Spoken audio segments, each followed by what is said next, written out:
Hey everyone, this is Kailin Noivo, host of the Ecommerce Toolbox. One of the things I love most about hosting this show is how much I get to learn just by having these conversations. Every episode, I'm talking to founders, operators, and product leaders who are actually in the weeds, building, scaling, and figuring out what really works in e-commerce.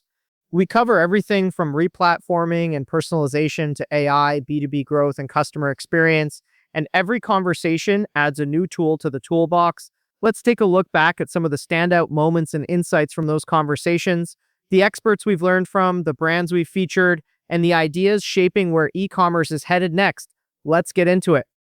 First up, we hear from Nate Kennedy, who served as former VP of Global Brand Marketing at Horizon Hobby. Here's a surprising lessons in customer acquisition and why trying too hard to sign people up can sometimes backfire. How you went about acquiring customers? Was it organic? Was it paid? How did you look at customer acquisition and what were the stickiest customers? One of the things that we identified pretty quickly is that we were including enrollment in transactions, and they almost had to opt out to not be enrolled in our loyalty club. And what we found is that when we asked them, hey, did you know you were part of our loyalty club?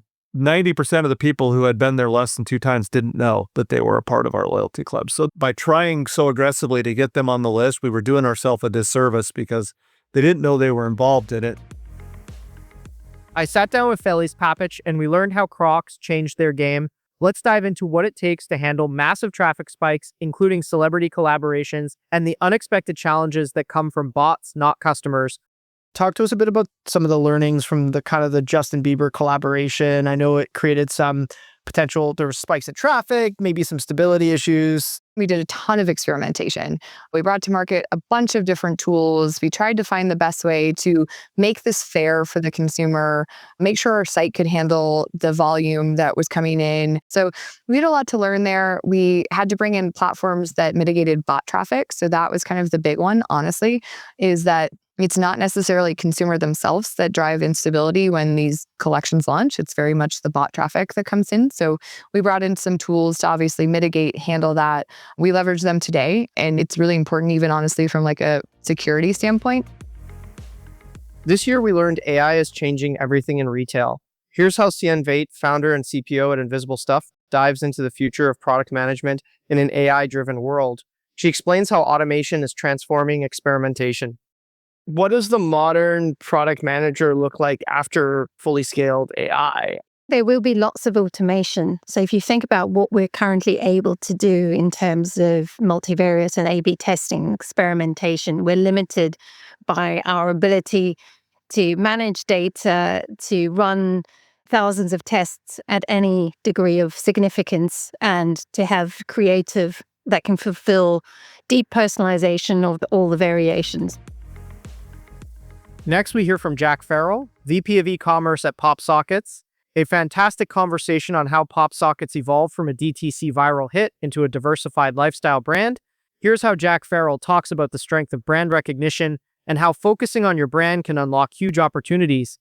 Maybe talk us through how you guys position the business in a bit more broad, because it sounds like you had to make that single product to multi-product pivot. PopSockets is the category. And we get 10 times more branded search than we get category search, meaning PopSockets versus phone grip. And a lot of times people say, is that a blessing or a curse? I'm like, sign me up. Explain to me where the curse is there when people are searching you out by name. That's strength, and we've got to capitalize on that and extract value from that. Our job is now to capitalize on that. And we're searched 10 times more by brand than by product category. And that equates to like 66 million times a year on Amazon. People are searching for PopSockets. That's truly wild. If you're listening to the e-commerce toolbox, you're entitled to a podcast-exclusive website audit. Go to noibu.com/podcast-audit for a free scan that uncovers the hidden friction blocking your conversions and shows you where you're leaking revenue. How do you balance the need for agility with the pressure to offer more features? Travis Hess shares why, in the commerce space, business outcomes matter far more than a checklist of functions. How have you thought about balancing flexibility with making sure that you don't need a PhD to operate the system? I would say on that spectrum, we're right of center. We're more towards the commerce tools model versus the monolith. I don't think we want to be a monolith. We also don't have the R&D and the capital to compete against a Shopify who's throwing off however many billions a year in R&D. I'm surrendering the fact that I don't think this is a feature and function arms race that anyone's going to win. I don't think the market wants features and functions. If they did, they would still buy legacy because it's far more feature rich than anything new today. I think what they want is business outcome and they want agility. What are the hidden issues quietly killing your e-commerce performance? And how can heritage brands modernize their platforms without sacrificing reliability, speed, or customer experience? These are some topics we covered with Matt Aziek, Senior Director of Engineering at Hanna Andersson.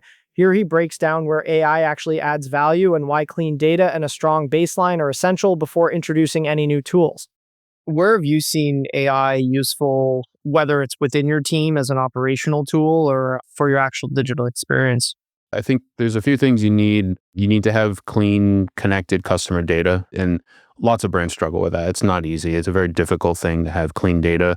But if you're not at a point where you have that, it's really challenging to bring in AI tools because you're training them on your data. You need to have a strong performance baseline, and that's a discipline that I've really helped build here at Hanna, where everything we do is rooted in site performance. And lastly, AI, as we know, it's a very big buzzword. I can't wake up 1 second without going online and seeing someone talking about AI, but it's got to solve a clear business problem. If you're missing that, it's just a distraction. It's not a solution. Next up, I asked Britt Tucker, VP of Product Technology and CX at Society6, how brands are rethinking influencer partnerships and why one-to-one relationships matter more than ever. What are some of the shifts you've seen this year in the e-com space or maybe in the creator economy more broadly? The creator economy is huge right now. The amount of conversations that are happening in boardrooms and at the leadership table related to influencer partnerships and strategy is exploded in a way I haven't seen in my past. I think brands are really thinking about how they can try to leverage more of that one-to-one relationship because that's what the customer's really striving for. That's what they want and what they're craving. They don't necessarily want to just hear from a brand touting how great they are and all the products they sell. Lastly, we circle back to this great episode with Jackie Lambert, Director of E-commerce at Your Surprise, where we really touched upon his approach to personalization and how AI can help, but never replace the human connection. Maybe talk to us some of your tactics on how you've been able to chase growth and some of the things that you've seen work well. One very important thing is the team approach. So what I've seen is that almost every company, that teams are used to some kind of way of working in the company. And they're almost stuck into that, a bit blindfold for the new things, new challenges, maybe scary to change some things. Look carefully into your team. What contribution do they bring? What's the added value per person? And are they really developing within their role?